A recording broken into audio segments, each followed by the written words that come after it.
problema, merong sagot na kay saya. Sa simpleng bagay may diskarte, laging handa, thinking everything. Kahit anong hamon, hindi uurong, maski sa tuloy-tuloy lang to. Dito sa vlog, sama ka na, abot ang pangarap basta may tiga. Maski TV ka na nag-akiray, thinking everything, walang imposible. Sa channel ikaw ay inspired, kaya natin to. Ayan, good morning guys. Ito, meron tayong bagong pasyente rito, isang range hood na Fuji Denso. Ang problema raw nito ay may power pero ayaw gumana yung fan, pinaka-blower niya. So, ayan, sinaksa ko na. Wala.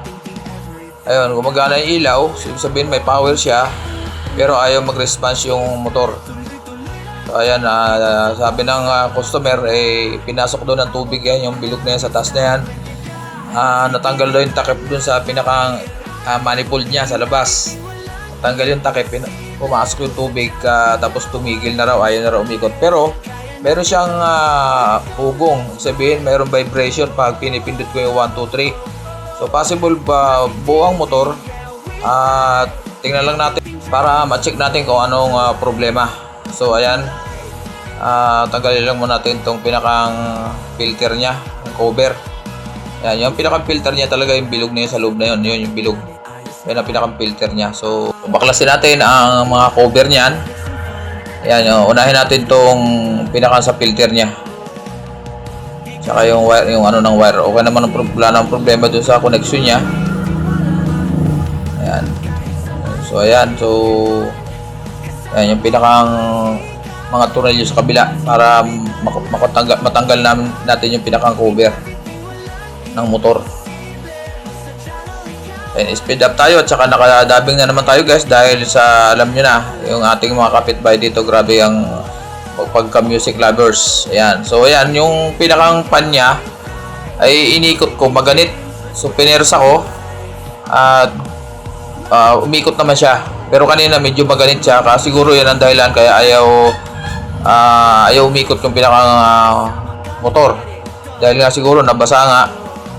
Yan, so tanggalin lang natin tong pinakang ano niya, pinakang pan. Tapos ito na yung pinakang motor niya. So baklasin lang natin. Ayan, medyo may katigasan guys. Kailangan natin kumuha ng mas maganda-gandang hawakan na Phillips Screw. So ayan na. Maganda hawakan. Ayun, tanggal na. Natin pwede perfect kasi pagpapilog yung ulo, mahirap. Kailangan matanggal natin yan para malangisan. Dahil kanina, nung inikot ko nga yung pinakampan, maganit. Dahil nga siguro pinasok nga ng tubig. Pero ngayon, umiikot na siya, pero kailangan para nating overhaulin yung pinaka-busing niya. May dalawang busing yan guys na dapat malangisan para swabe ang ikot niya at hindi na siya titigas.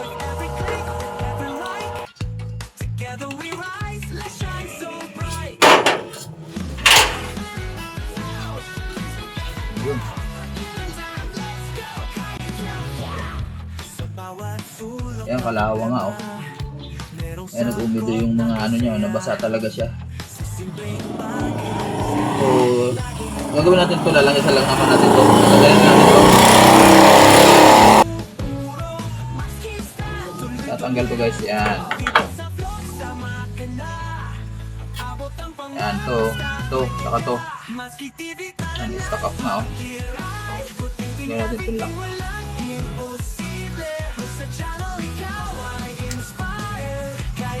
Para malangisan natin ng maayos. So, tanggal natin yung circlip.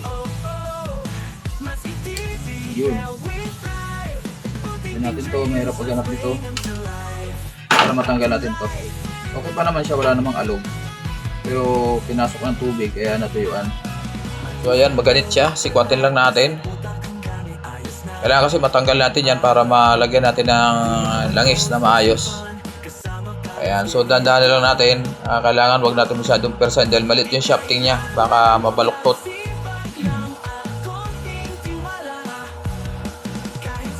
Siguro kailangan natin lihain. Medyo napumido rin yung shafting niya. Lihayin natin ng pino na 1,000 para madaling matanggal. Matigas talaga. Ayan, konti na lang. Ayun, natanggal din sa wakas. So guys, makikita nyo dyan ay copper yung kanyang bushing, kulay tanso. Maganda klase yan. At napansin ko hindi na nga nilagyan ng bulak, yung pinaka oil foam. Ayan. Pero ang bala ko dyan, lagyan ko rin ng bulak sa loob niya, yung isisingit ko na lang dyan. Tingnan natin kabila kung anong sitwasyon nito. So ayan, tanggalin din natin. So wala rin siyang bulak guys, bushing lang talaga siya. Mas maganda kung mayroong bulak para dagdag pang palamig ng bushing. Ayan inipit lang siya pero wala siyang bulak. Ayan. So gagawin natin yan, sisingitan natin siya ng bulak na pinipilit kong tanggalin pero mahirap tanggalin, baka mabungi pa. So lalagyan ko na lang ng bulak yan dyan sa paligid, sa ilalim, sa gitna, pati yung kabila. Yan. So yan, kahit na hindi na talaga lagyan ng bulak yan, pero mas maganda siyempre may extra langis sa tagiliran para yun ang nagpapalamig. Yan. So lagyan natin ng langis yung gitna ng bushing, tapos sisingitan natin siya ng bulak. So ito, nakakita na tayo ng bulak. Ayan. So sisingitan lang natin siya guys ng konti lang naman para lang merong extra langis na magpapalamig sa bushing. So standby lang guys at tuka tayo ng panungkit. Ayan. So yan, sisingitan natin siya ng bulak. So gamit na lang tayo ng maliit na screwdriver para maisingit natin siya sa gilid. Yan. So ang design niya guys is walang bulak. Bali, naisip ko lang na dagdagan, lagyan ng bulak magkabila, paikot ng bushing sa labas. So siyempre lalangasan natin yan para extra magpapalamig ng bushing. Para electric fan din guys, na kailangan may oil foam. Kaya lang ang design nito is palibasa copper yung kanyang bushing, maganda klase yan. Hindi na nilagyan ng manufacturer ng oil foam, pinakang bulak. Yan, extra lang to, protection lang sa bushing para hindi masyado mag-init. Yan, lalo range hood, bihira naman ginagalaw yan. Mas maganda na yung tatagal siya. Yan, itong kabila, lagyan din natin siyempre. Siyempre, balik natin yung pinaka-circlip, yung pinaka-stopper niya. Yan, gamitan lang natin ng pliers para sumute na dun sa kanal yung pinakang gatla niya. Yan. So lagyan natin siya. Lagyan ko na lang yung shafting niya sa dulo.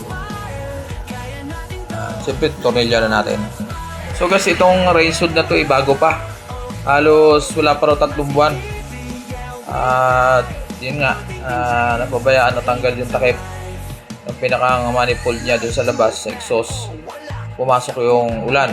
Ayan, so nabasa ng konti kaya hindi gumana. Buti hindi na-apektuhan yung motor at gumagana pa siya. So ayan, konting pukpok lang para maalan yung bushing magkabilang dulo. Ayan, so freewheeling na siya guys. Ayun, syempre dubbing na naman dahil may kantahan na naman. Ayan, so balik na natin yung pinakang pan niya. Ayan, malagyan natin ng kontra tapos pihit, pahigpit. Ayan. Yun, para ma-testing na natin kung okay na. Babalikan daw to ni customer bukas. So saksak natin. Ayan, para ma-check na natin kung okay ang ating trabaho. Okay, 1. Anong 1? Wala yung 1, yung makapa. Ayun, gumana na yung number 1. Malakas siya guys, malakas. 1 pa lang yan. 2, 3. Ayan Tapos, ayan, thumbs up daw, sabi ni Matsuki. So ayan, pinatay na natin para maibaliktad na natin yan, para mailapat natin. At binaliktad ko kasi yan So, nataob natin uli. Medyo puzzle ang pagbalik nito dahil masikip. So ayan, konting pihit. Guys, pangatlo na yata itong nagawa ko ng range hood, iba-ibang brand. Ayan, so ayan, ayusin lang natin ang mga electrical wiring niya sa loob. Ayan. At siyempre dapat kukuberan natin yan. Balik natin yung cover. Ayan. So lagyan muna natin ng dalawang screw sa likod para hindi na gumagalaw. Ayan. Maraming tornilyo yan eh. So dalawa lang muna para nakapix na siya dyan. Siyempre yung cover nito, huwag natin kalimutan. So itong ganitong klaseng motor ng range hood ay wala siyang capacitor. Rekta siya. 220. Ayan. So tapusin lang natin. Lagyan lang natin lahat ng screw. Binilisan lang natin para hindi masyadong mahaba. Although mahaba ng ating video. So ayan.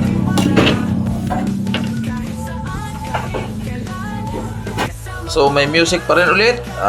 Mute na naman tayo at syempre dubbing. So linisin natin tong pinakang filter, air cleaner niya para makalabas may ito. Bagay ito higop to yung parte na to. Diyan dumadaan yung hangin galing sa labas.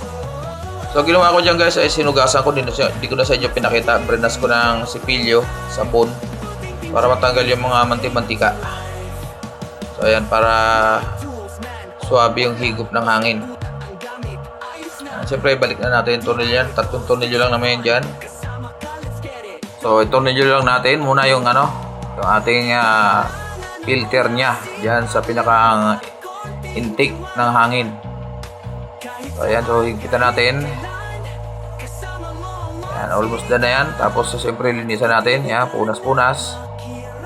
Matanggal yung mga iba-ibang dumi na dyan sa loob ng range hood. So ayan, lagyan na natin yung pinakang cover nya. Ayan. Para siyang screen lang siya, screen. Ayan. So naka-clip lang naman yan dyan.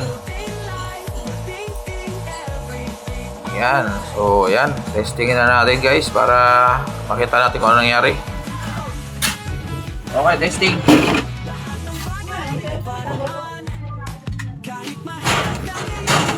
On. Yun. Lakas na guys, oh. Yan, nag-stack up lang yung motor. Buti may ugong pa sana konti, kaya yun, matik yun pag natuyuan na lang so kaya nag-stack up. So number 2. Yan, oh. Lakas, oh. Lakas. Number 3. Ayun. Ilaw. Ayun, ilaw na guys. Ilaw siya. Ayan, oh. So, magagamit na ni customer ang kanyang range hood na Fuji Denso. Ayun. Ayan, sila maglinis siya kasi may mga talsik na ayan, pagawa ng bahay. Oh. Sila siya maglinis yan. Na tumigas na yung pintura. Tumigas na ang pintura.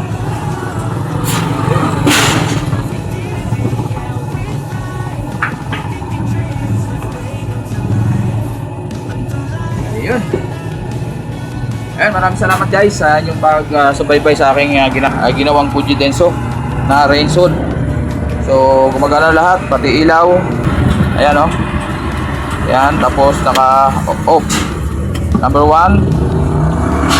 Ayan, gumagana. Number 2. Number 3, syempre mas malakas. Okay. Ayan, maraming salamat guys. God bless po sa ating lahat. Mansky TV. Puting ding everything. Bye-bye.